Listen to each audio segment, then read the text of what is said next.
Shalom semuanya. Haleluya, senang bersama saudara. Ini materi sore ini agak aneh, agak nyentrik gitu. Biasanya kalau saya bagikan materi, saya kasih dulu di tempat ini, baru saya bagikan di tempat lain. Tadi pagi saya habis khotbah di sini, saya pergi ke seberang, ke gereja seberang saudara. Saya melayani di sana. Yang saya mau siapkan itu materi yang berbeda.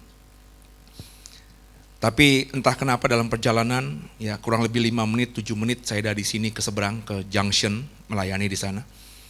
Terus Tuhan bilang, khotbahin nanti yang buat sore, ada pergumulan batin gitu. Tuhan, gue belum khotbahin ini di tempat gue, kenapa gue harus khotbah di tempat lain gitu. Dan terbukti saudara, ini makanya kalau kita taat sama Tuhan ya, tunduk sama Tuhan.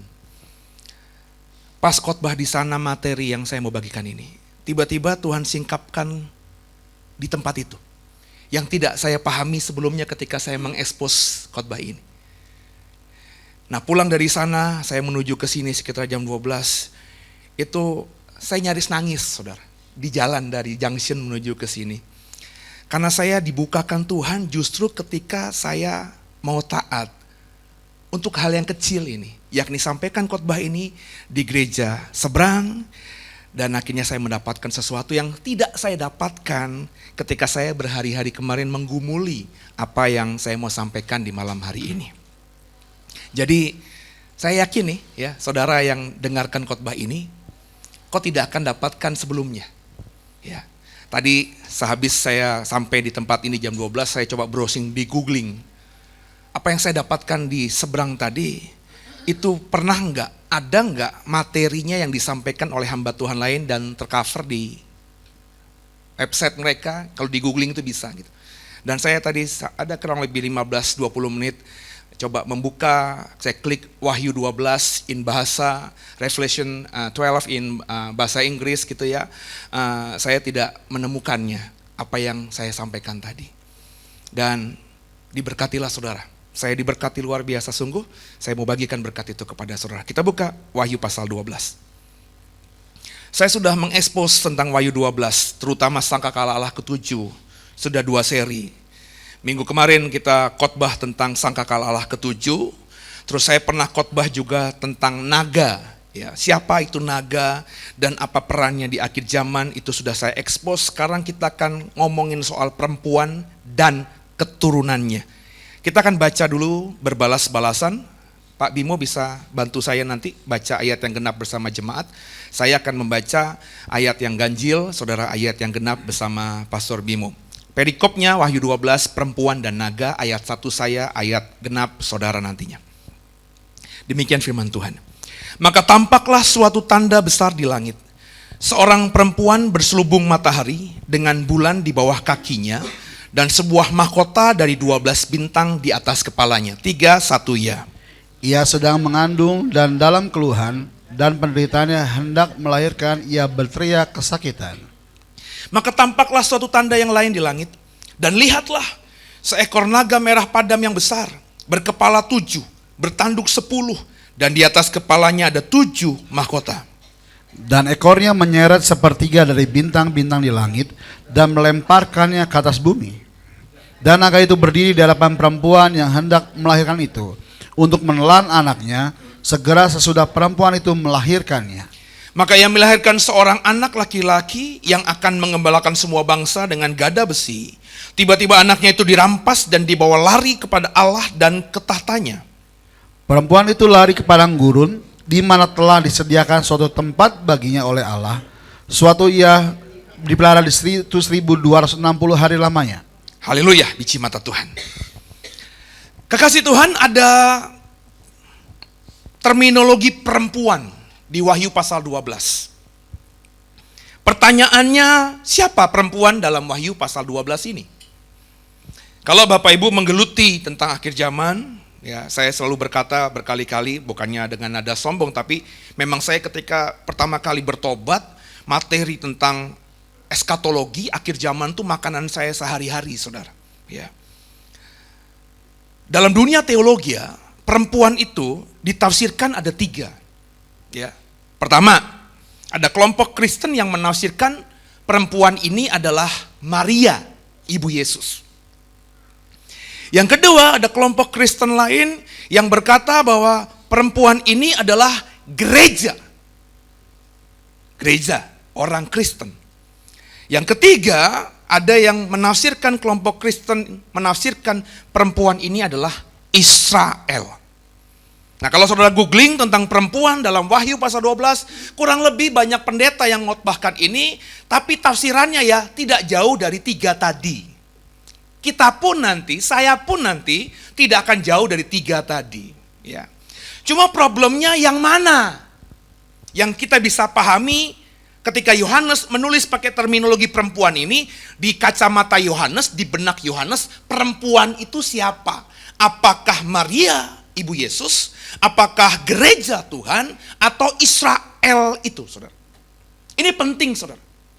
Banyak yang mendalami kitab Wahyu mengabaikan begitu saja tafsir tentang perempuan ini.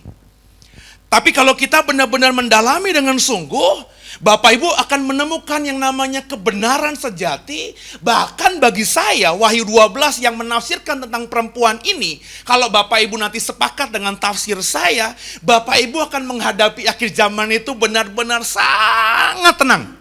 Tidak akan khawatir lagi. Nah, siapakah perempuan ini? Siapa yang dimaksud Yohanes dengan perempuan ini? Nah, kekasih Tuhan, mari sama-sama kita kembali lihat ayat yang pertama. Kita coba expose ayat per ayat. Saya tidak akan mengekspos seperti saya ketika mengekspos ini di depan kelas, ya. Tapi saya akan dalam bentuk khotbah, materi khotbah. Jadi cukup singkat tapi sangat mendasar dan saudara pasti memahami ini. Ya, pasal 12 ayat 1 kembali kita baca. Maka tampaklah suatu tanda besar di langit. Seorang perempuan berselubung matahari dengan bulan di bawah kakinya dan sebuah mahkota dari 12 bintang di atas kepalanya. Ayat 1 Wahyu 12 bicara tentang matahari, bicara tentang bulan, dan bicara di situ tentang mahkota dari 12 bintang di atas kepalanya. Bapak Ibu kalau membaca ini, matahari, bulan, dan 12 bintang, teringat sama kisah apa? Hah? Musa yang benar aja. Hah? Yusuf. Coba kita lihat dulu yuk. Kejadian pasal 37 ayat 9 tentang mimpi Yusuf. Kejadian 37 ayat 9. Tolong dibuka Henry. Kejadian 37 ayat 9 bersama saya. 3, 1 ya. Lalu ia memimpikan pula mimpi yang lain yang diceritakannya kepada saudara-saudaranya. Katanya, aku bermimpi pula, tampak matahari, bulan, dan 11 bintang sujud menyembah kepadaku. Saudara, ini mimpinya Yusuf yang dia katakan kepada saudara-saudaranya, yang dampaknya nanti saudara-saudaranya jadi kesal sama Yusuf. Ingat ke cerita itu di sekolah minggu? Kemudian saudara-saudaranya nangkep Yusuf ketika dia mencari saudara-saudaranya yang sedang mengembalakan kambing domba bapaknya. Kemudian ditaruh atau diikat, dimasukkan dalam sumur. Ketika ada pedagang dari Ismail datang, dijual, dan akhirnya Yusuf dibawa ke Mesir. Di sana dia diperbudak di rumahnya Potifar, kemudian jadi tangan kepercayaannya Potifar, kemudian disukai istri Potifar, difitnah, masuk ke penjara, dan selebihnya sudah tahu ceritanya, Yusuf jadi orang kedua di Mesir. Maksud saya begini, pasal 12 ayat 1 itu jelas sekali Yohanes di akhir zaman. Melihat, membahasakannya, aku melihat seorang perempuan berselubung matahari, bulan, dan ada orang yang memakai mahkota dari 12 bintang di atas kepalanya. Kalau saya, nggak lain nggak bukan. Kalau menafsirkan Wahyu 12 ayat 1, saya berani berkata, ini bicara tentang Yakub. Yakub matahari, Yakub bapaknya Yusuf. Bulan itu bicara tentang ibu atau istri dari Yakub, ibu dari Yusuf, Rahel. Dan 12 bintang itu bicara mengenai 12 suku Israel. Lu boleh cari dari Kejadian sampai Wahyu, terminologi matahari, bulan, 12 bintang, gak ada yang lain. Tafsirnya cuma itu. Menghubungkannya cuma di Kejadian 37 ayat 9. Maka kalau kita membaca tafsir-tafsir yang dibuat oleh para teolog akhir zaman soal Wahyu 12 ayat 1, hampir semuanya seragam, Pak. Perempuan itu bicara tentang Yakub. Kalau dihubungkan dengan bulan dan 12 bintang, itu bicara mengenai Yakub yang sudah menjadi sebuah bangsa yang kita kenal sebagai bangsa Israel. Oh gitu ya Pak. Jadi perempuan itu adalah Israel. Kalau kau bacanya hanya pasal 12 ayat 1. Tapi sudah saya sering berkata di sini, Bapak Ibu nggak bisa mengerti ayat hanya dari ayat itu saja, tanpa melihat konteksnya. Coba sekarang kita mengekspos ayat 2, 3, 4, 5, 6. Apakah itu masih bicara soal Yakub atau Israel secara bangsa? Coba kita baca ayat 2 bersama saya, 3, 1 ya. Ia sedang mengandung dan dalam keluhan dan dalam penderitaan, hendak melahirkan ia berteriak kesakitan. Maka tampaklah suatu tanda yang lain di langit. Dan lihatlah seekor naga merah padam yang besar, berkepala 7, bertanduk 10, dan di atas kepalanya ada 7 mahkota.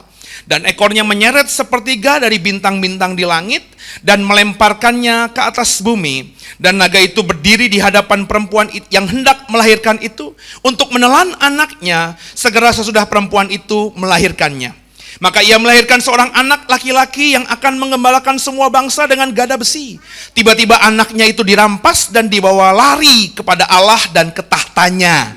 Perempuan itu lari ke padang gurun, di mana telah disediakan suatu tempat baginya oleh Allah, supaya ia dipelihara di situ 1260 hari lamanya. Kalau Bapak Ibu baca ayat 2, 3, 4, 5, 6 berikutnya setelah ayat 1 tadi, Bapak Ibu tentu akan berpikir, masakan ayat 2 sampai ayat 6 bicara soal Israel? Sebab kalau Bapak Ibu mau baca dengan sungguh, coba saja menafsirkannya literal, apa adanya begitu. Ini lebih identik kepada Maria dibandingkan Israel. Di ayat 2, ia sedang mengandung dan dalam keluhan dan penderitaannya hendak melahirkan, ia berteriak kesakitan. Ini gambaran metamorfosis dari apa yang dialami oleh Maria ketika mau mengandung dan melahirkan bayi Yesus, saudara. Bukankah Maria itu begitu menderitanya menjelang persalinan? Ya, ini mau Natal ya. Bapak Ibu, bagaimana menyikapi peristiwa Natal pertama itu? Maria lagi hamil, mau bersalin, tapi dia harus pergi dari kampung halamannya di Nazaret menuju ke kotanya. Ingat kalau kita baca silsilah Maria dan Yusuf dalam kitab Matius dan juga kitab Lukas, mereka berdua ini punya darah Daud. Di hari-hari itu ada sensus yang dilakukan oleh the Great Herodes, Herodes Agung. Semua orang Yahudi akan disensus dan untuk mempermudah setiap orang Yahudi harus kembali ke kota aslinya. Sebagai orang yang punya darah Daud, dan Bapak Ibu kalau baca perjanjian lama, Daud itu orang Bethlehem. Isai tinggal di Bethlehem, maka Daud lahir sebagai orang Bethlehem, maka semua keturunan Daud yang hidup di zaman Tuhan Yesus itu, yang memiliki marga Daud, harus kembali ke Bethlehem. Dan Maria Yusuf demikian, menuju Bethlehem di usia kehamilan yang sangat tua. Itu gambaran dari Wahyu 12 ayat 2, penderitaan. Sampai di Bethlehem, Alkitab katakan, nah gini nih, saya selalu berkata ya, kalau kita baca Alkitab tuh pakai imajinasi. Ya. Maria dan Yusuf itu ke Bethlehem kenapa? Karena kota asli mereka, kota Daud adalah Bethlehem. Tempat asli lahirnya Daud di Bethlehem. Maka ketika Maria dan Yusuf ke Bethlehem, Bapak Ibu coba bayangkan, kalau mereka pulang kampung, apakah di Bethlehem itu tidak ada kerabat mereka? Ada. Ya. Tapi kenapa Maria dan Yusuf itu ketika sampai di Bethlehem, mereka tidak menginap atau ngendon atau tinggal di rumah kerabatnya? Ya. Alkitab katakan mereka mencari tempat penginapan, benar tidak? Kenapa mencari tempat penginapan? Ini dihubungkan nih dengan konteks Lukas, saudara. Ya, tepatnya Matius. Ketika ada fragmen dalam kitab Injil ini di padang Efrata. Gembala pada suatu malam sedang mengembalakan kawanan dombanya di malam hari. Tiba-tiba menambatkan penampakan supranatural, ada kelompok malaikat di surga berkata, hari ini telah lahir bagimu juru selamat. Ketika gembala melihat fenomena itu dan malaikat berkata, hari ini telah lahir bagimu juru selamat, itu berarti saudara, kelahiran Yesus dan penampakan malaikat yang dilihat gembala di padang Efrata itu satu frame, satu waktu. Gembala melihat fenomena malaikat ini malam hari. Maka tidak salah Bapak Ibu menafsirkan bersama saya bahwa Yesus itu ketika lahir, persalinan Maria melahirkan bayi Yesus terjadi pada malam hari. Berarti kalau kita pakai imajinasi kita, Yusuf dan Maria ketika sampai di kota Bethlehem itu malam hari. Nah Bapak Ibu, ini Yusuf dan Maria orang timur. Ya, budaya timur. Budaya ewuh pakai wuh. Budaya beretika tinggi. Kira-kira gini, kalau saya tiba-tiba malam-malam jam 11, jam 12 datang ke rumahnya Pak Felix, gimana Pak? Lo senang gak? Pasti curiga, lo ngapain nih pasti datang malam-malam kayak gak ada waktu aja, bener gak? Kita tuh kalau kedatangan saudara malam-malam tuh kadang-kadang rese loh saudara, bener gak saudara? Ya udah besok aja lah, datang lah gitulah, siang-siang, ngapain sih malam-malam, aneh gitu. Kita akan bercuriga, dan pola pikir timur ini coba kita masukkan dalam pola pikirnya Yusuf dan Maria. Jadi ketika mereka sampai di Bethlehem, mereka sudah malam-malam. Dan Maria sedang kesakitan, mungkin sudah pembukaan 2, 3, dan 5, dan lain sebagainya gitu.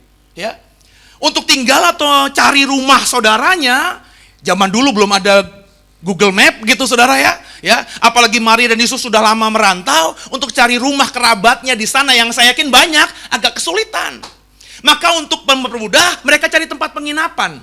Tapi karena bersamaan dengan sensus itu, semua orang banyak tumpah ruah di Bethlehem, penginapan penuh Alkitab katakan. Bapak Ibu jangan berpikir bahwa Yusuf itu sudah niat datang ke Bethlehem tinggal di penginapan. Lu naif banget kalau nafsirkan begitu. Kenapa begitu? Karena Alkitab katakan Yusuf itu hanya tukang kayu. Tukang kayu itu kelompok masyarakat miskin. Terbukti ketika Yesus diserahkan ke bait Allah di usia 8 hari dan juga 12 tahun, persembahan yang Yusuf berikan kepada Tuhan di bait Allah hanya apa? Merpati. Ini persembahan bagi orang, maafkan saya, miskin, kere, yang gak punya apa-apa. Kalau Yusuf orang kaya, dia pasti persembahkan kepada Tuhan domba jantan. Kalau dia sangat kaya mungkin lembu, saudara. Dari sini kita memahami Yusuf itu gak punya uang. Orang miskin. Orang miskin mana mungkin berpikir akan tinggal di penginapan.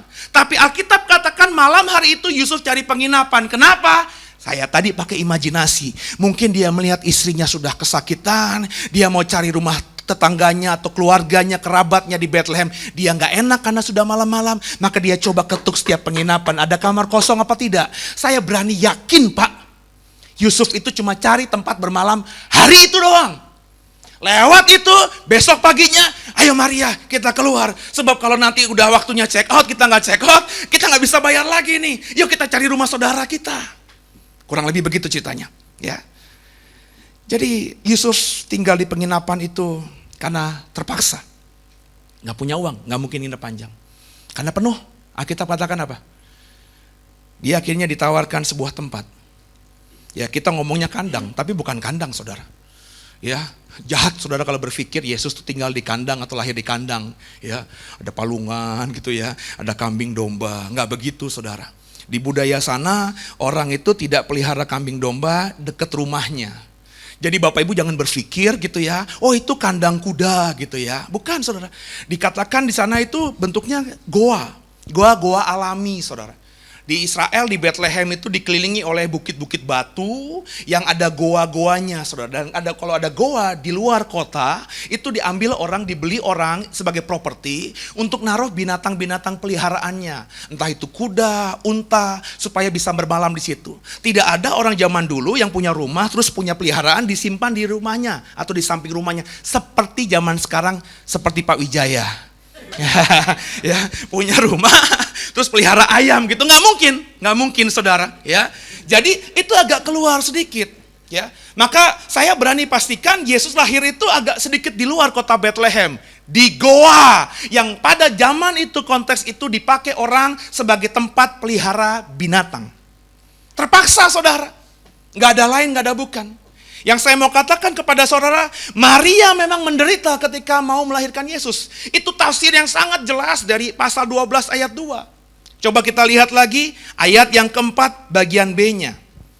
Apakah ini bukan Maria? Coba kita lihat pasal 12 ayat 4b. Kita baca dari kata dan. 3, 1 ya. Dan naga itu berdiri di hadapan perempuan yang hendak melahirkan itu untuk menelan anaknya segera sesudah perempuan itu melahirkannya. Bukankah ini juga yang dialami oleh Maria? Si naga yang sudah saya tafsirkan ular tua, iblis atau Satan itu, ketika mau melihat Maria mau mengandung, dia pakai banyak cara. Dengan kesulitan sampainya pas malam, ya. Sampai pas malam itu berarti bisa kita asumsikan mungkin perjalanan Yusuf. Gini loh Pak, coba bayangin ya, kalau Yusuf itu nggak punya uang, ya, dia berharap sampai di Bethlehem itu nginep, numpang di rumah keluarganya. Pastikan dia sudah atur waktu, ya, supaya sampai Bethlehem itu siang hari. Benar nggak saudara? Benar nggak saudara? Iya dong, dia kondisikan begitu. Ya, mungkin ketika sudah sampai dekat luar kota Bethlehem itu sudah menjelang sore, dia pasti bilang sama istrinya, yaudah kita nginep di sini aja, kita bermalam di luar aja supaya pas masuk Bethlehem itu pagi hari atau siang hari kita bisa nginep di rumah teman kita, kerabat kita, saudara kita. Tapi faktanya dia sampai malam hari. Berarti apa? Kalau dihubungkan dengan ayat 4b tadi, iblis itu mengganggu Yusuf sehingga rencananya sampai di Bethlehem siang itu nggak bisa, sampainya malam. Akhirnya persalinan terjadi. Karena gembala-gembala melihat fenomena di langit, malaikat berkata, hari ini telah lahir bagimu juru selamat, itu malam hari. Berarti kita asumsikan Maria, menafsirkan Maria melahirkan Yesus malam hari. Bersamaan dengan apa yang dilihat malaikat, dilihat gembala, dilihat gembala, aku melepotannya. Di mana gembala melihat malaikat di padang Efata itu, malam hari, sama. Ya, Alkitab katakan di ayat 4b, setelah perempuan itu melahirkan, naga itu ingin menelan anak dari perempuan itu. Bukankah itu yang terjadi? Baca di Matius. Saya sudah singgung kemarin ketika Thanksgiving tentang orang Majus. Orang Majus ketika sampai, orang Majus ini bukan orang bodoh, orang pinter Pak. Oh pinter banget Pak. Ini orang yang ilmunya, yang belajar sepanjang hidupnya, belajar perbintangan. Dan kalau Bapak Ibu baca, klik aja Zoroaster begitu ya. Itu suku yang masih ada sampai 2018 di tanah Mesopotamia, Iran sekarang Pak. Irak sekarang Pak. Saya baca di googling di Google gitu ya. Itu populasinya masih cukup besar. Dan semuanya memang mempercayai dan ahli dalam ilmu perbintangan. Mereka bisa baca alam gitu. Semua orang Zoroaster, kalau benar orang Majus ini adalah orang Zoroaster, itu tahu bahwa kalau ada bintang besar, raja baru yang akan menguasai dunia lahir. Maka sejak saat itu, orang Majus melihat bintang itu, mereka pergi dari Iran, Irak sana, ya, menuju ke tempat di mana bintang itu berhenti. Ya, jadi kalau kita pakai imajinasi, saya berani yakin Pak. Makanya kemarin saya bilang kan di Thanksgiving kan, nanti kalau ke surga gue pengen ketemu sama orang Majus itu. Ya, kapan lo pertama kali ngeliat bintang itu? Kalau saya menafsirkannya, orang Majus tuh melihat bintang besar itu pas bertepatan di malam di mana Yesus lahir, pas bertepatan di malam di mana gembala melihat malaikat berkata, hari ini telah lahir bagimu juru selamat. Nah sejak saat itu mereka lihat, tentu mereka ngomong-ngomong kan, dengan semua orang-orang yang pandai cerdas, lo lihat apa tafsirnya? Loh, kata ilmu yang kita pelajari bintang besar ini tanda bahwa raja lahir. Benar kan? Benar kan? Benar kan? Saya percaya Pak, semua orang Majus, semua orang yang ahli perbintangan di Iran, Irak itu mau berbondong-bondong. Makanya saya berani agak yakin mengatakan orang Majus itu nggak cuma 3 orang seperti yang sering diceritakan oleh sejarah gereja. Ya, mungkin 5, mungkin 10, mungkin 20 ya. Sebab kalau saya tahu, misalnya saya suka nih saudara. Ya, misalnya gini deh ya.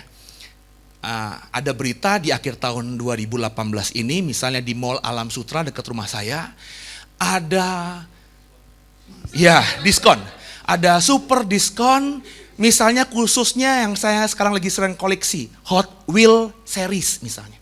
Ya, semua Hot Wheel, mainan mobil-mobilan itu, yang seri apa, Batman, apa seri apa, semua lengkap lagi diskon. Tadinya harganya kurang lebih 50.000 jadi 10.000 satu. Saya berani yakin Pak, saya nih, kalau dapat informasi valid seperti itu, saya akan datang. Kenapa? Karena saya mengkoleksi itu, saya menyukai itu. Pertama, murah dibandingkan koleksi motor gede atau mobil mewah, itu kan murah cuman 30.000, 40.000 ya. Tapi kalau dipelihara ya, itu seri yang langka gitu ya, disimpan. Saya punya temen itu punya seri Hot Wheel tertentu, saudara, itu harganya sekarang dimasukin di Bukalapak gitu, harganya bisa ratusan ribu bahkan jutaan. Itu udah berpuluh kali lipat dari cuma sekitar 30.000-an, saudara. Bayangin saudara, itu investasi itu. Ya. Ya, sama. Jadi kalau saya ini tahu bahwa bintang besar, saya orang Majus, bintang besar itu tanda raja besar yang akan memerintah di masa depan lahir, maka saya akan berbondong-bondong, paling nggak cari muka loh. Ya, ini gue udah ya, gue datang loh, gue orang pertama yang datang loh. Jadi orang Majus tuh banyak, ya. Kenapa tidak dikatakan Alkitab berapa jumlahnya? Mungkin karena itu, Pak. Ya. Sebab kalau cuma 1 atau 3, saya berani yakin disebutkan 1 atau 3. Tapi kan tidak. Nah entah kenapa di fragmen cerita Natal, orang Majus itu cuma 3. Ada nggak angka 3 di situ? Ada 3 orang Majus? Nggak ada loh. Nggak ada loh. Ya. Jadi bisa jadi banyak sekali itu. Ya. Nah mungkin karena perjalanan saya cerita di kemarin Thanksgiving di Padang Gurun, jauh loh. Dari Iran ya, sampai ke Israel tuh jauh Pak. Ya, coba aja lihat di peta jauh itu. Terus naiknya naik apa lewat Padang Gurun? Ya kalau nggak jalan kaki, orang kaya dulu naik kuda. Tapi dalam konteks Timur Tengah, orang kaya, binatang yang paling kuat melewati Padang Gurun bukan kuda, tapi unta. Maka kenapa semua banyak gambar-gambar orang Majus naik unta? Nah naik unta itu adalah sesuatu yang, aduh Pak, berat Pak, berat. Sylvia aja kemarin kesana dia nggak mau, ya. Tanya Sian naik onta, tanya Silo nggak ikut ya? Siapa lagi tuh? Ya, Pariko tanya yang naik onta kemarin. Aduh, naik onta tuh nggak seperti naik kuda. Lu jangan bayangin, alah Pak, gue seneng naik kuda. Gue kalau ke The Range naik kuda, naik onta juga bisa. Beda, ya. Kuda itu ada pelananya. Jadi kalau pelananya pelana yang mahal Pak, empuk Pak. Meskipun kita nggak suka naik kuda ajut-ajutan, tapi kalau pelananya empuk, kok bisa kuat Pak? Udah gitu ada pedalnya, ada pelananya nih, yang tempat kaki bisa nginjek Pak. Tapi kalau onta, kagak Pak. Onta tuh nggak punya pelana. Onta itu ada punduknya 2, depan dan belakang. Itu nggak bisa dikasih pelana dan nggak mungkin ada tempat kaki untuk gantung Pak, ganjel gitu. Jadi kalau kita naik unta, zaman 2018 kan mestinya lebih canggih ya.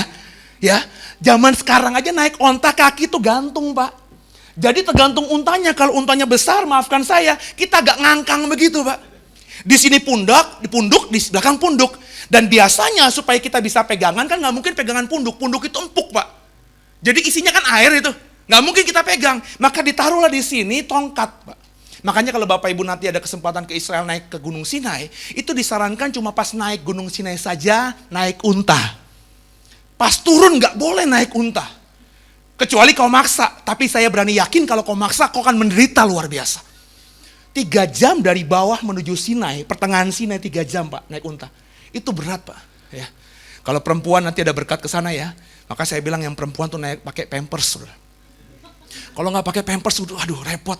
Pertama unta tuh nggak seperti kuda. Kuda itu bilang, tarik kekangnya ditarik, berhenti dia. Tapi kalau unta nggak gitu. Unta hanya bisa berhenti, unta hanya mau jalan dengan pawangnya. Nggak ada bahasa, nggak ada saudara. Ya nggak ada. Hanya pawang yang bisa bikin unta itu berhenti, hanya pawang yang bisa bikin unta itu sujud dan akhirnya kita bisa turun. Jadi kalau kita nggak ahli di situ, kita susah mengendalikan unta. Naik 3 jam. Nah kalau turun, naik unta Pak. Kalau Pak Pendeta Bimo naik unta, pertama udah berat gitu ya. Kalau punduknya antara punduk depan dan punduk belakang 2 meter mah enak, kita bisa lega gitu ya. Tapi kan punduknya paling cuma berapa senti gitu. Ya, udah ngepas ya. Lu udah pernah kan? Naik pakai tongkat begini kalau turun, kejepit saudara. Apanya Pak yang kejepit? Lu tebak aja sendiri apa yang kejepit. Sakit luar biasa. Terus saya ngebayangin gini, orang Majus tuh naik onta. 2018 saja ontanya yang masih begitu. Gimana onta tahun 00 ya? Masehi, ya. Itu berarti kan masih jadul banget. Wah, penderitaan tuh lihat padang gurun. Mati 1, mati 2, mati 3, mati 5 mungkin di padang gurun. Singkat cerita, orang Majus ketika datang, dia sampainya di Yerusalem. Ya, terus langsung ketemu sama siapa? Herodes. Karena yang dia paham, bintang besar ini tanda raja baru lahir. Maka dia cari raja. Siapa raja di situ? Herodes. Ternyata Herodes gak punya anak kan? Kaget dia. Loh, saya itu ahli perbintangan, kata orang Majus. Bintang ini tanda, satu-satunya tanda cuma jelas. Ada raja punya anak dan raja yang baru lahir itu, bayi raja itu akan jadi raja yang besar. Herodes bertanya-tanya, gue gak punya anak. Dipanggillah orang pintar kan, ahli Taurat semuanya. Coba kalian selidiki di kitab Taurat itu. Di mana raja Mesaya itu lahir? Kata orang Taurat, raja cuma satu di Alkitab kita, di Taurat kita, Bethlehem. Sebab hai Bethlehem Efata, kau bukan yang kecil dan lain sebagainya. Kenapa bisa salah orang Majus? Datangnya ke Yerusalem bukan ke Bethlehem. Sederhana jawabnya. Karena Yerusalem sama Bethlehem itu tetanggaan, saudara. Seperti Villa Melati sama Alam Sutra. Ya, cuma lemparan tembok. Jadi orang Majus kan cuma ngeliatin bintang. Dia pikir bintangnya berhenti pas di Yerusalem. Padahal di Bethlehem.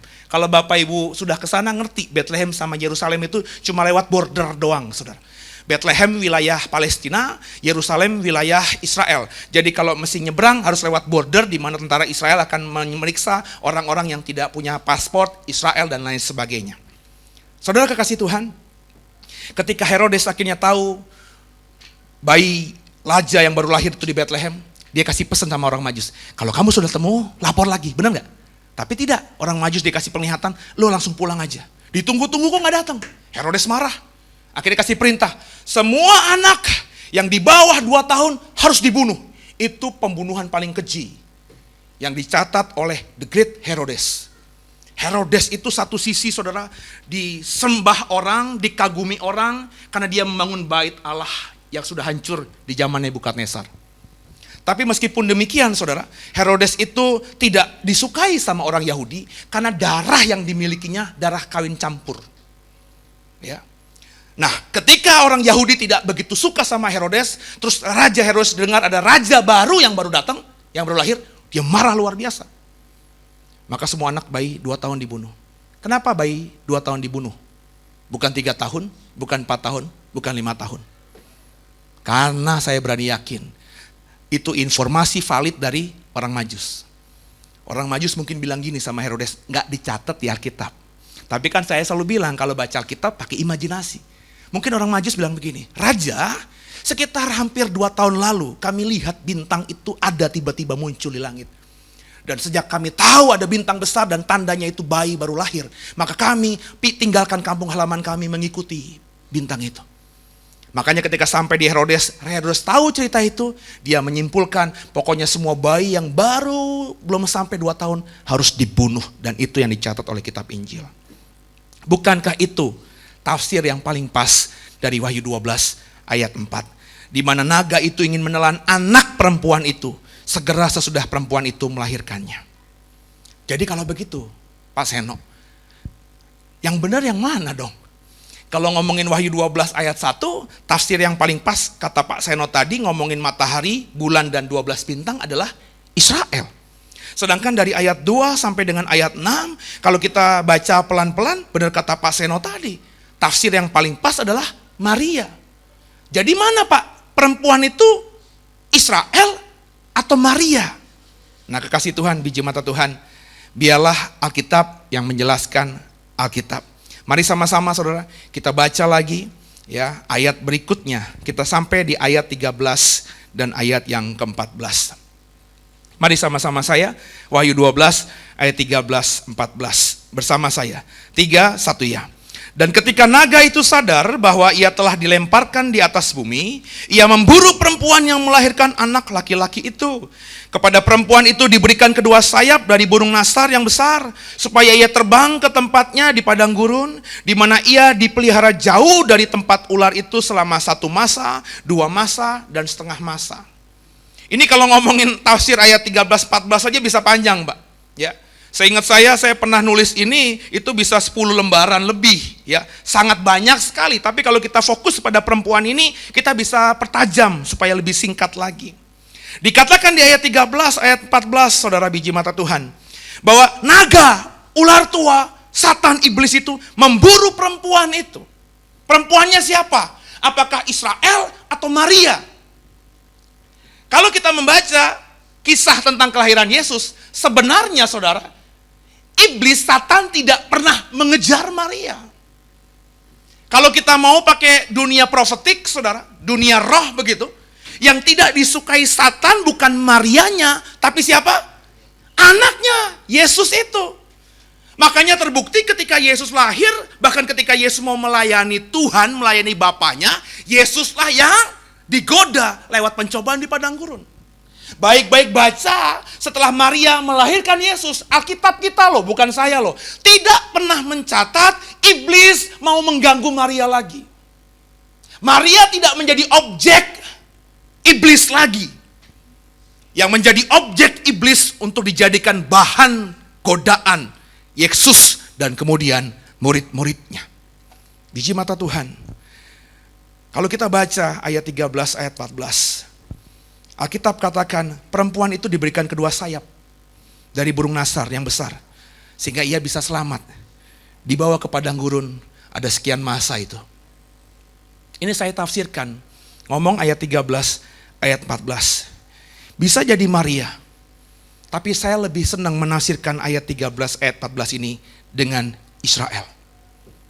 Israel itu memang menjadi objek, Pak, dari ular, naga, iblis Satan itu dalam sejarahnya. Yesus mati di sekitar tahun 30 Masehian. Kemudian kalau kita belajar sejarah gereja, sejarah perjanjian baru, di sekitar tahun 100 mendekati tahun 200 di abad menjelang abad kedua Masehi, yang namanya Israel, Pak, itu mau digenosid oleh siapa?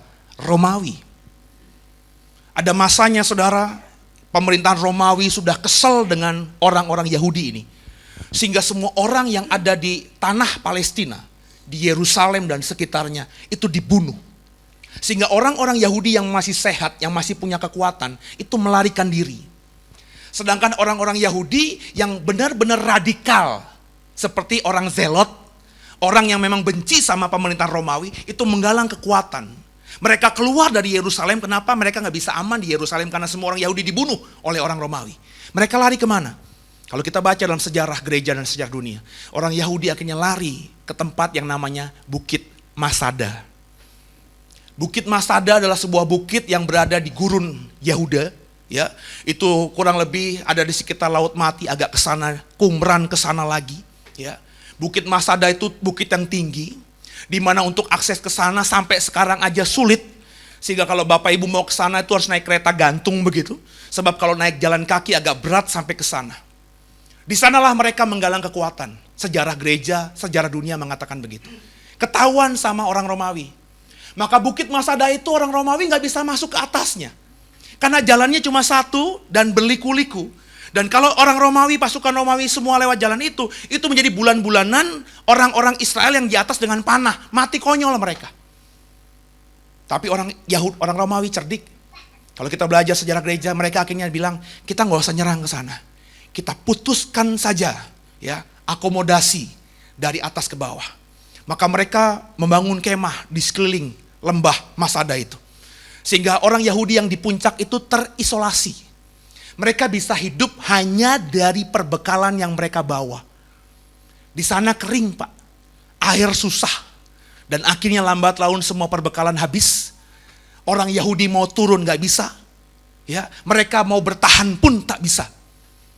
Mereka akhirnya bilang, daripada kita hidup seperti ini, kita lebih baik bunuh diri massal.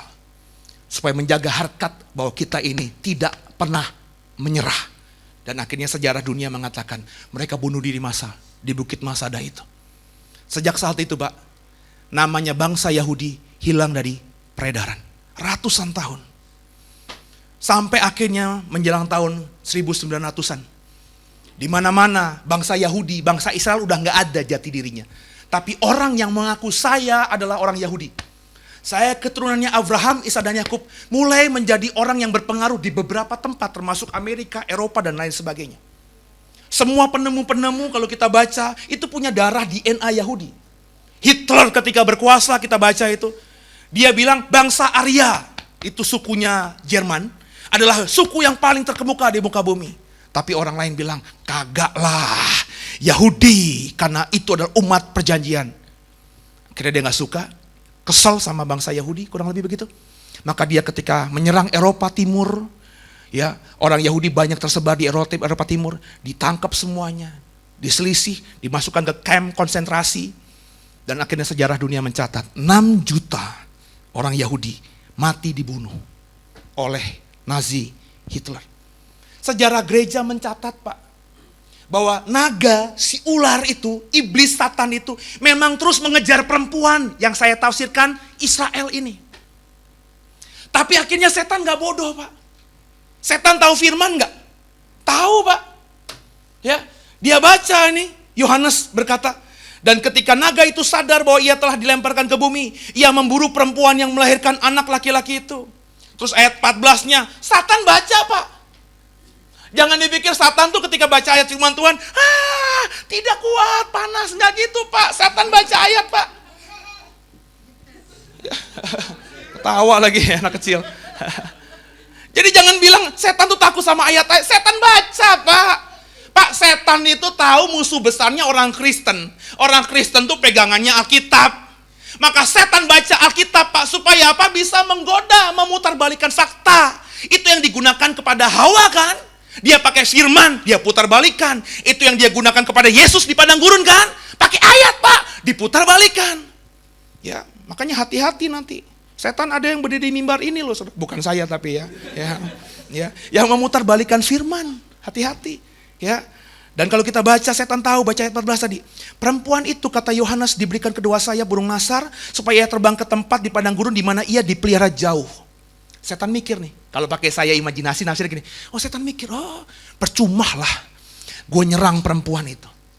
Sebab sudah dinubuatkan jauh-jauh hari bahwa perempuan itu diberikan keselamatan. Ngapain gue capek-capek ngejar perempuan itu? Karena sudah dinubuatkan oleh Tuhan. Dan Tuhan kalau sudah berkata iya, maka ya. Terlebih setan ingat lagi janji Tuhan kepada Abraham, nenek moyang dari perempuan itu. Aku akan menjagamu, akan memberkatimu. Kalau kau taat sama aku, akan kuberkati kau sampai pada kesudahan zaman. Jadi dari ayat 13-14, saya lebih senang menafsirkan Wahyu 12 perempuan itu sebagai Israel. Tapi jangan di situ dulu. Pesan yang Tuhan mau sampaikan kepada saudara lewat saya bukan di situ. Ya, kita baca ayat berikutnya. Ayat 15, 16, 17. Bersama saya. 3, 1 ya. Lalu ular itu menyemburkan dari mulutnya air sebesar sungai ke arah perempuan itu supaya ia dihanyutkan sungai itu. Tapi bumi datang menolong perempuan itu. Ia membuka mulutnya dan menelan sungai yang disemburkan naga itu dari mulutnya. Setan baca ini. Berarti segala cara yang gue lakukan apapun untuk perempuan itu, untuk membinasakan perempuan itu, pasti Tuhan bela. Bahkan Tuhan udah berkata kalau aku menyemburkan air besar sebesar sungai ke arah perempuan itu, supaya ia hanyut oleh sungai itu. Tuhan kasih mujizat, bumi terbuka dan akhirnya menyedot itu air sehingga perempuan itu diselamatkan. Iblis pikir, percuma gue ganggu perempuan itu. Sebelum akhir zaman, Pak, iblis itu fokusnya pada perempuan itu. Yang dia kejar perempuan itu fakta sejarah dunia. Israel selalu diintimidasi. Tapi nanti menjelang akhir zaman, masuk di akhir zaman, isunya bukan Israel, bukan perempuan lagi, Pak. Siapa? Ayat 17-nya. Yuk sama-sama kita baca. 3, 1 ya.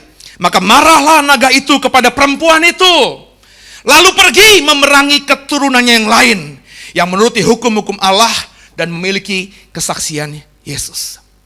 Marah sama perempuan, tapi gak bisa buat apa-apa. Karena Tuhan berkata, aku akan melindungi perempuan ini.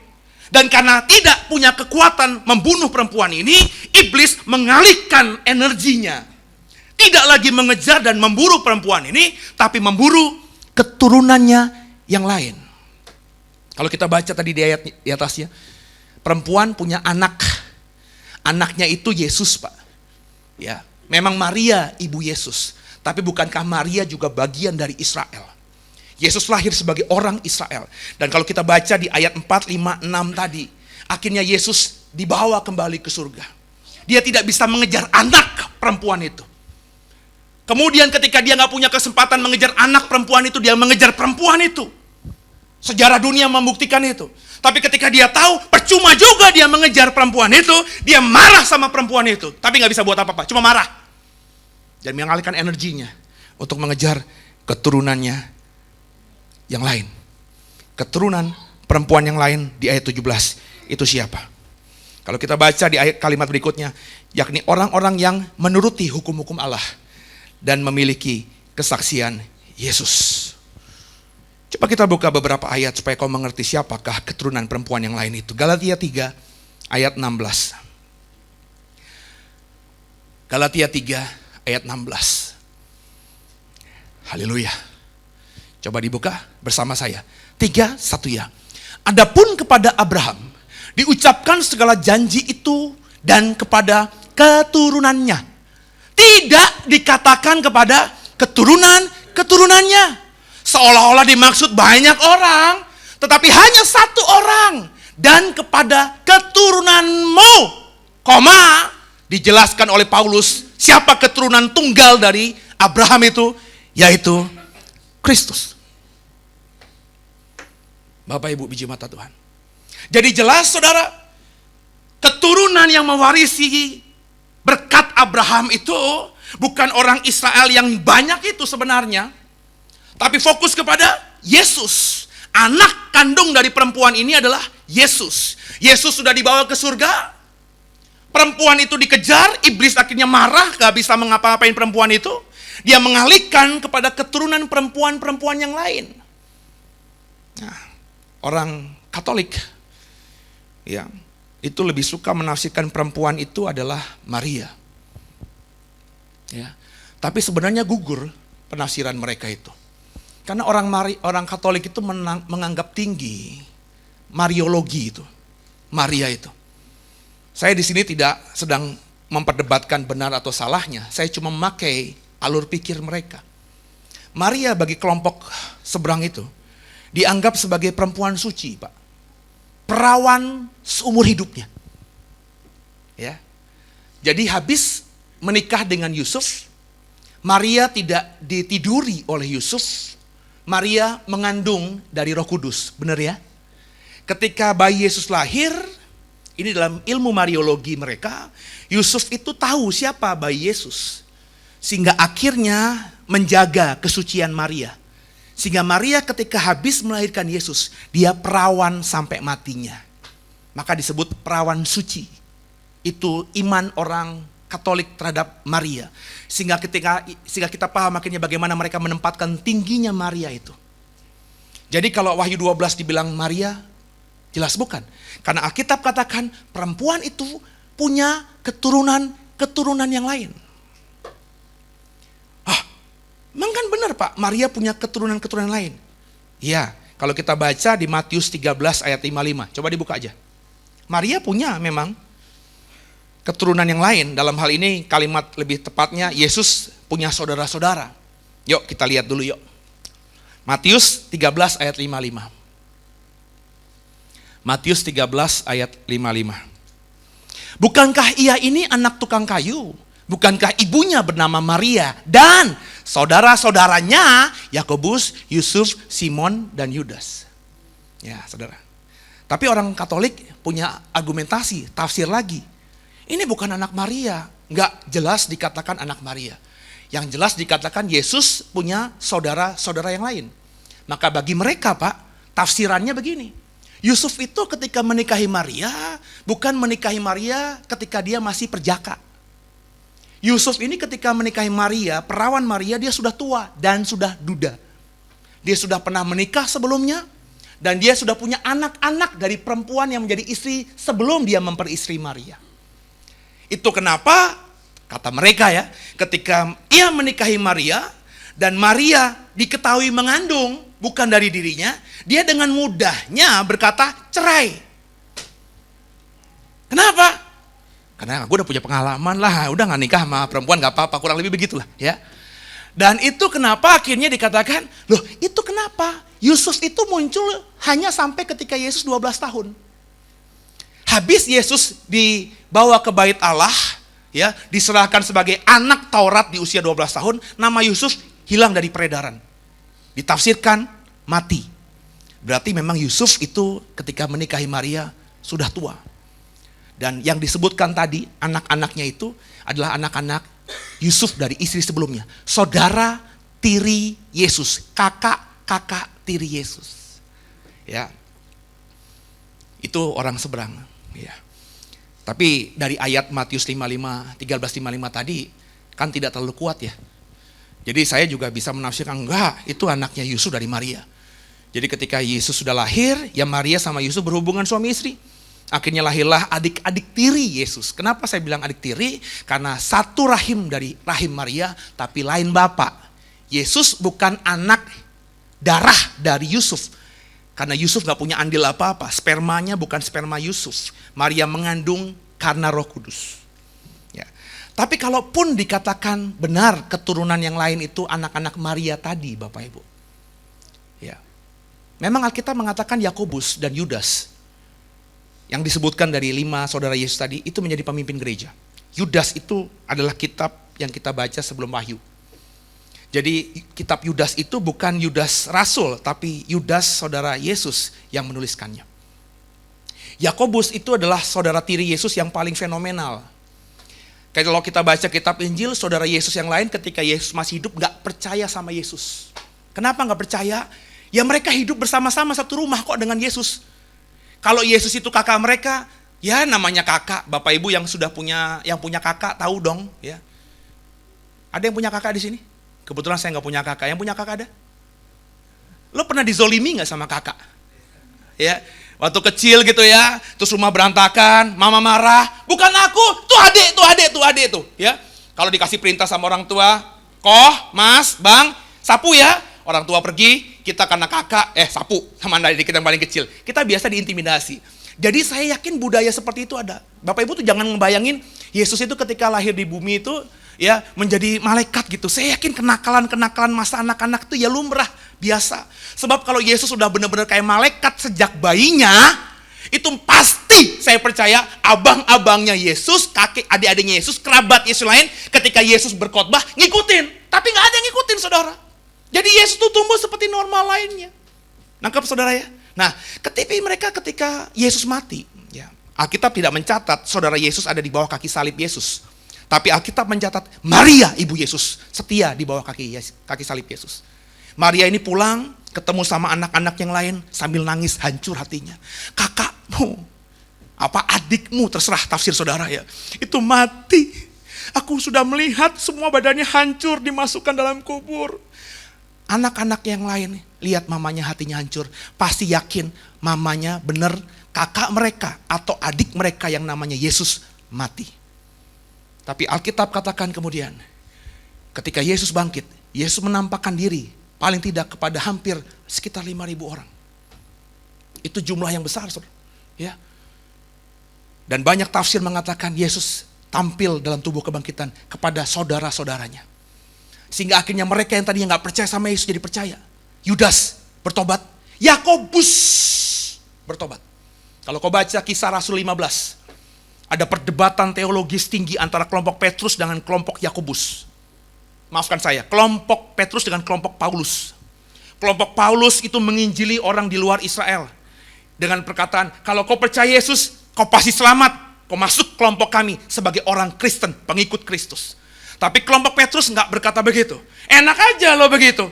Yesus datang itu kepada kita, orang yang punya darah Yahudi. Maka kalau mau jadi orang Kristen, harus Yahudi dulu. Makanya ada teori yang namanya, terus ikutin baptisan proselit.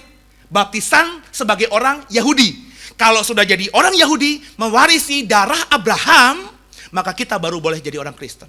Kelompok Paulus berkata, semua makanan boleh dimakan. Ya. Tapi orang kelompok Petrus, nggak boleh makan binatang yang sudah disembelih, yang dicekik, nggak boleh makan binatang yang nggak boleh minum darah dan lain sebagainya. Perdebatan kencang. Baca nanti Kisah Rasul 15. Petrus itu pemimpin murid. Wibawanya paling tinggi di antara murid yang lain. Paulus tidak kelompok rasul atau murid Yesus.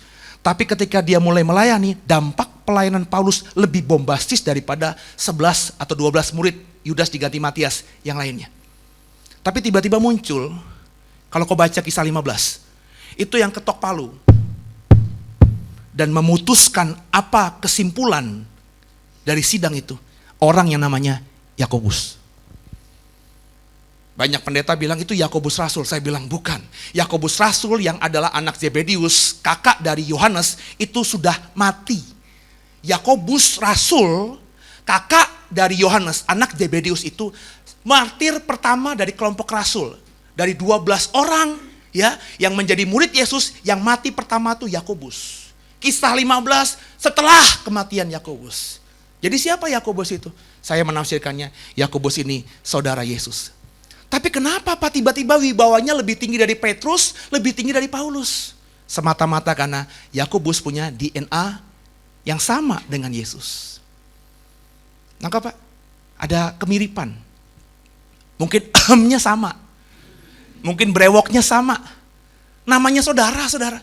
Sehingga Petrus meskipun dia paling berwibawa di antara rasul yang lain, ketika melihat Yakobus, karena punya darah sama dengan darah gurunya, agak pakai orang timur nih Pak. Biar bagaimanapun dia saudara Tuhan gua. Paulus juga demikian. Ya, meskipun dia rasul yang paling berdampak saat itu, dia berani menentang Petrus loh Pak. Di Kisah 15, tapi menghadapi Yakobus, dia juga meredam. Kenapa? Ada darah Yesus dalam diri Yakobus. Andai kata benar keturunan yang lain itu adalah anak-anak Maria yang lain. Tapi tidak mungkin itu terjadi di akhir zaman, Pak. Kenapa begitu? Ingat, Wahyu 12 adalah peristiwa Yohanes melihat apa yang terjadi di akhir zaman. Kalau keturunan yang lain itu adalah Yakobus dan Yudas, dengarkan saya. Meskipun mereka berdua dicatat Alkitab sebagai orang-orang yang martir bagi Tuhan. Pelayan gereja mula-mula yang paling keren. Tapi sejarah mereka berhenti setelah mereka mati. Sekarang ini gak ada orang yang berkata kami gereja Yakobus, kami gereja Yudas. Gak ada bangsa yang berkata kami ini punya darah Yakobus, kami punya darah Yudas. Sejarah Yakobus, sejarah Yudas, dan sejarah anggota keluarga lain dari Maria dan Yusuf, saudara-saudara Tuhan Yesus, berhenti ketika mereka mati. Sehingga tidak bisa dihubungkan dengan Wahyu 12 ayat 17 yang bicara tentang keturunan perempuan atau keturunan Maria yang lain. Kalau ngomongin di 2018, siapa yang punya darah Yakobus? Siapa yang punya darah dari Yudas dan saudara Tuhan Yesus lain? Nggak ada, berhenti sejarahnya ketika mereka mati. Berarti keturunan yang lain, jelas bukan anak-anak Maria selain Yesus. Siapa? Ngomongin Galatia 3 ayat 16 tadi. Dikatakan bahwa Abraham itu berkatnya bukan kepada keturunan-keturunannya, tapi hanya pada keturunannya tunggal. Dijelaskan oleh Paulus, yaitu Kristus. Buka satu ayat lagi. Galatia 3 ayat 26-29. Sebelum nanti sebentar saya tutup. Galatia 3 ayat 26-29. 3-1 ya. Sebab kamu semua adalah anak-anak Allah karena iman di dalam Yesus Kristus. Lanjut. Karena kamu semua yang dibaptis dalam Kristus telah mengenakan Kristus. Ayat 28. Dalam hal ini tidak ada orang Yahudi atau orang Yunani, tidak ada hamba atau orang merdeka, tidak ada laki-laki atau perempuan, karena kamu semua adalah satu di dalam Kristus Yesus. Ayat 29. Dan jikalau kamu adalah milik Kristus, maka kamu juga adalah keturunan Abraham dan berhak menerima janji Allah. Galatia 3 ayat 16 tadi berkata bahwa berkat yang dari Abraham hanya turun kepada keturunannya tunggal, yaitu Kristus. Ayat berikutnya 26-29, kalau kita milik Kristus, maka kita adalah keturunan Abraham. Makanya akhirnya ngerti kita, Kolose 1 ayat 15-20, nanti baca di rumah. Dikatakan di Kolose 1 ayat 15-20, Yesus Kristus adalah yang sulung. dan kita adalah yang berikutnya. Jadi maksud saya begini, menafsirkan Wahyu 12 kita clear sekarang. Perempuan itu bicara mengenai siapa? Israel. Anaknya yang ketika bersalin perempuan ini mau ditelan oleh iblis bicara mengenai Yesus Kristus. Di Wahyu 12 anaknya itu akhirnya dibawa lari kepada Allah dan ke tahtanya. Yesus kembali ke surga. Sejak saat itu ayat berikutnya si naga, ular tua, iblis itu mengejar perempuan ini. Israel, sejarah dunia mengatakan Israel berkali-kali hampir punah, Pak. Tapi faktanya terpelihara. Iblis baca, percuma gue ngejar Israel. Toh sudah dinubuatkan perempuan itu, Israel diberikan kedua sayap burung nasar di pasal 12 ayat 14. Sehingga dia bisa selamat di padang gurun. Padahal kita tahu padang gurun itu bicara mengenai kematian. Bicara mengenai tempat yang terisolasi. Di padang gurun gak ada kehidupan, saudara. Susah orang hidup. Tapi wanita itu terpelihara di padang gurun. Iblis gak bodoh, Pak. Ketika dia membaca nubuatan Wahyu ini, dia berkata, loh perempuan terpelihara di padang gurun, artinya percuma gue ngejar mereka. Gue ngejar dia. Akhirnya kalau kita baca ayat 17, iblis mengalihkan objek serangannya. Tidak lagi kepada Israel. Ini ngomongin konteks akhir zaman ya. Tapi dia mengejar, ingin menelan, memerangi keturunan perempuan yang lain yang menuruti hukum Allah dan memiliki kesaksian Yesus. Dan ayat-ayat yang saya buka tadi, keturunan yang lain bicara soal siapa? Kita, orang percaya. Maka di akhir zaman ini ya, saya nanti Selasa, Rebo, Kamis ke Manado ya, disuruh khotbah Natal. Satu di kantor Pemkot, satunya lagi di Natal Komsel yang saya bikin di sana. Ya, saya sudah siapkan materinya. Tapi tadi tuh gara-gara dapat ini nih, Tuhan ngomong. Maksud saya gini, kalau saya bilang Tuhan ngomong sama saya, jangan kau berpikir tuh Tuhan ngomong, saya nggak gitu ya. Itu seperti hati nurani gitu ya. Saya kan bilang saya tuh kalau kita sudah dalam Tuhan, Roh Kudus ada dalam hati kita, terang dan gelap gak bisa satu. Berarti suara hati kita dikuasai Roh Kudus. Nah, hati saya tuh ngomong begini. Nah, lu nanti di Manado sana 2 kali khotbah Natal, khotbahin ini. Saya agak berdiskusi. Masa khotbah Natal, khotbah soal perempuan, Tuhan? Ini pesan dan saya mau sampaikan sama saudara. Di akhir zaman ini, iblis, naga, ular tua itu menjadikan saudara objek serangannya. Gak main-main. Kalau kita percaya ini akhir zaman, ketika dia menyerang saudara, dia akan menyerang dengan habis-habisan.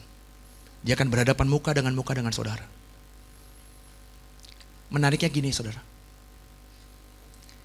kenapa iblis tidak menyerang Israel lagi? Selain saya tafsirkan tadi, dia tahu nubuatan ini. Iblis itu baca Alkitab. Di Alkitab perjanjian lama itu ada janji Tuhan kepada Abraham dan keturunannya. Aku akan memelihara engkau. Problemnya Pak, di kitab Injil, di perjanjian baru, dari Matius sampai Wahyu, gak ada kata-kata spesifik bahwa Tuhan akan memelihara orang yang disebut atau mengaku sebagai Kristen. Kita beriman Pak, kalau kita beriman kepada Yesus, kapanpun kita mati, masuk ke surga.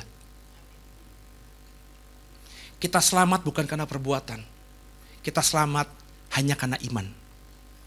Tapi problemnya Pak, antara ketika kita terima Yesus, sampai akhirnya kita mati, mempertahankan iman dan naik ke surga. Ada hidup di sini nih, yang kalau Mazmur Musa katakan 70-80 tahun.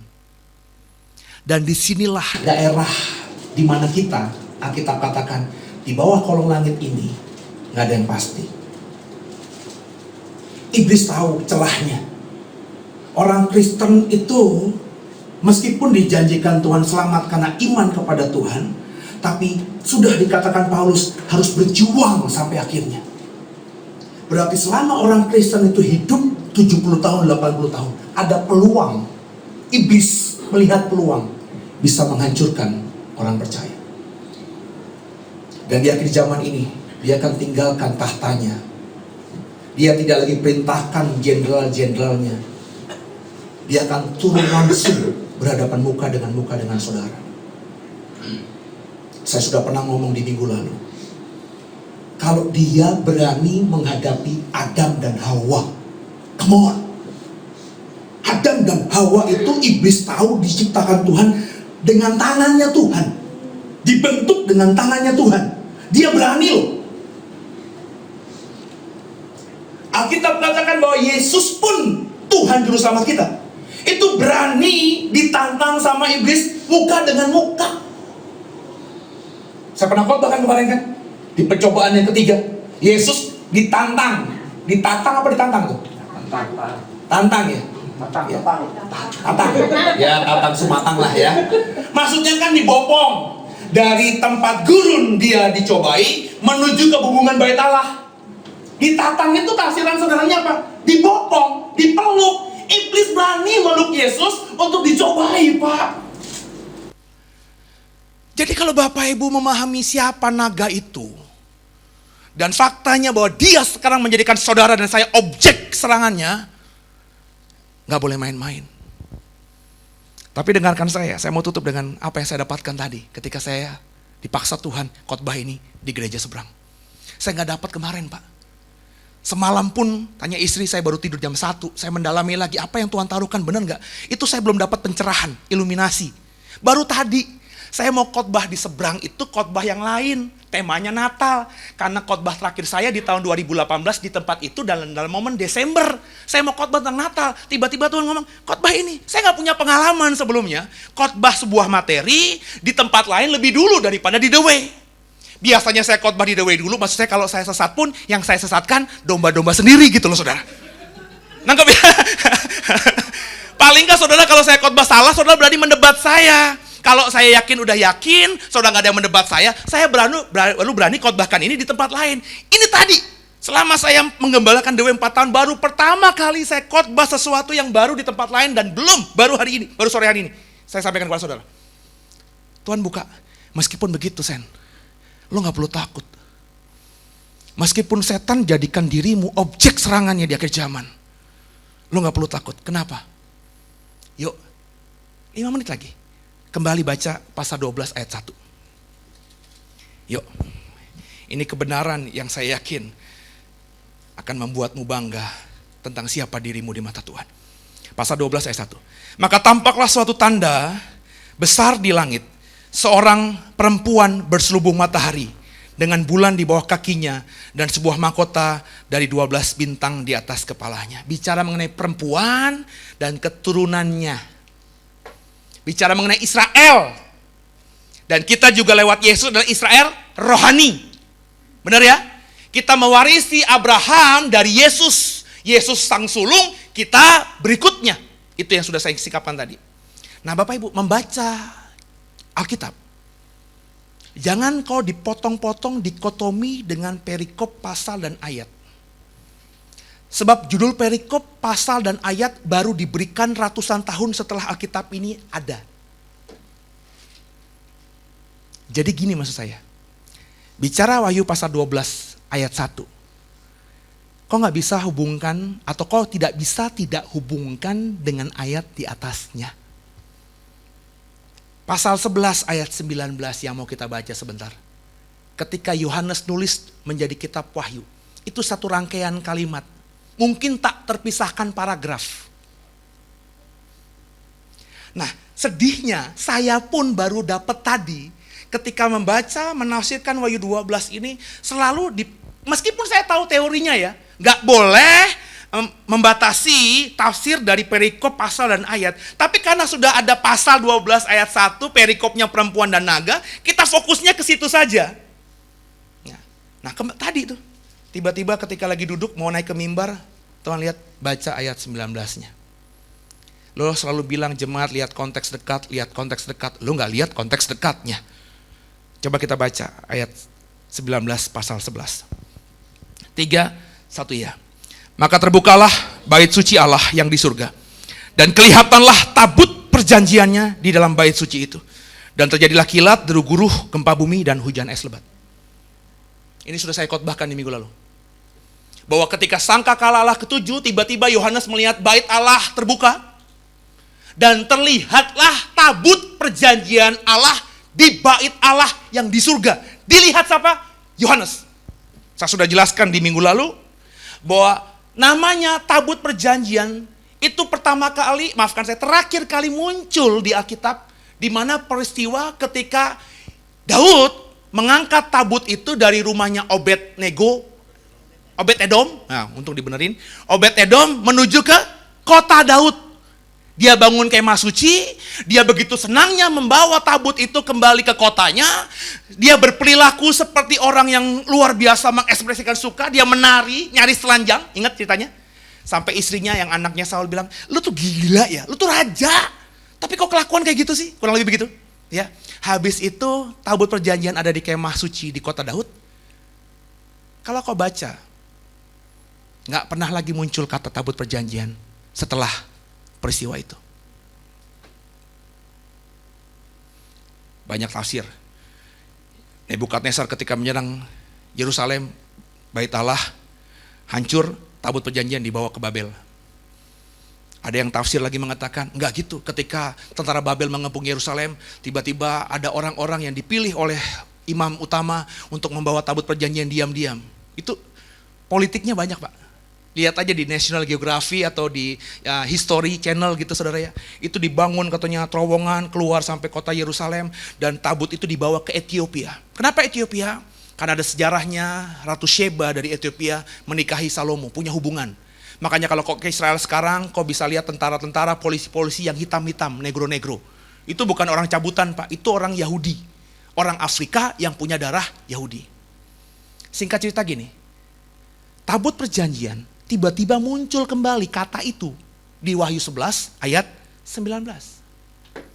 Habis Yohanes, ini kan gini fragmennya. Habis Yohanes di Wahyu 11 ayat 19 lihat tabut perjanjian, tiba-tiba dia melihat di Wahyu 12 ayat 1 perempuan Israel dan kemudian keturunannya. Apa yang Tuhan taruhkan di hati saya? Ketika saya dapatkan ini, Tuhan bilang ini, gak perlu takut, Sen.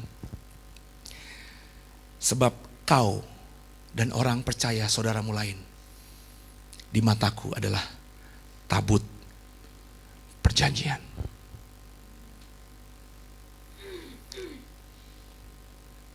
Saudara, saya berani ngomong di mimbar ini, adalah tabut perjanjiannya Tuhan. You know tabut perjanjian? Nggak boleh sembarang orang megang. Yang boleh megang hanya orang Lewi. Itu pun orang Lewi yang ditugaskan dan harus kosher, harus kudus. Kalau sembarang megang, mati. You know tabut perjanjian? Ketika mau nyebrang sungai Yordan, Yosua perintahkan apa? Orang Lewi yang duluan jalan. Orang Lewi yang duluan jalan itu orang Lewi biasa yang tiup shofar dan lain sebagainya. Masih sungai Yordan belum terbelah. Sehingga kalau kita baca Talmud, orang pertama Lewi yang nyebrang sungai Yordan dan hanya meniup shofar, itu tiba-tiba tenggelam. Baru ketika bagian Lewi yang membopong tabut perjanjian, si Lewi pertama yang di depan memegang tabut perjanjian menyentuhkan kakinya di sungai Yordan. Sungai Yordan terbelah. Dari yang saya dapatkan, kalau kau benar-benar menuruti hukum-hukum Tuhan, kalau kau benar-benar mau bersaksi dan memiliki kesaksian Yesus di dalam hidupmu, di mata Tuhan, kau adalah tabut perjanjian. Lo boleh cek ini, apa yang saya khotbahkan, ada nggak yang khotbahkan lain? Kalau kau dan aku tabut perjanjian Tuhan, menghadapi akhir zaman yang berat, seberat apapun, nggak usah lagi takut dan khawatir. Meskipun kau berhadapan muka dengan Satan, ular tua, naga itu, sebagai tabut perjanjiannya Tuhan, kau akan dijaga, kau akan dilindungi. Siapa perempuan itu? Perempuan itu adalah Israel. Siapa keturunan yang lain? Keturunan yang lain itu adalah Israel rohani. Kita yang menjadi Israel mewarisi Abraham dari Yesus. Dan kita adalah tabut perjanjiannya Tuhan. Setelah saya dapat ini, sampai saya berdiri di mimbar ini, saya akhirnya mereview lagi apa yang saya khotbahkan, dan saya mau coba ubah apa yang sudah saya tafsirkan sebelumnya. Saya menafsirkan sebelumnya, bait Allah akan berdiri, bait Allah ketiga akan dibangun, dan ketika dibangun, tabut perjanjian akan ditemukan. Saya berani berkata sekarang ini, bait Allah mungkin tetap berdiri, dibangun di Israel sana, tapi namanya tabut perjanjian tidak akan pernah diketemukan lagi. Tabut perjanjian ada di surga. Entah gimana caranya dia bisa ada di sana. Dan menurut Wahyu 12 ayat 1, Wahyu 11 ayat 19, refleksi dari tabut perjanjian yang hilang itu adalah kita. Yang mewarisi kesaksian Yesus, memiliki kesaksian Yesus dan menuruti hukum-hukum Allah. Jadi gak perlu lagi tabut perjanjian. Dirimu dan aku adalah tabut perjanjian yang kudus, yang suci, dan penuh mujizat kuasa. Haleluya, tundukkan kepala kita doa.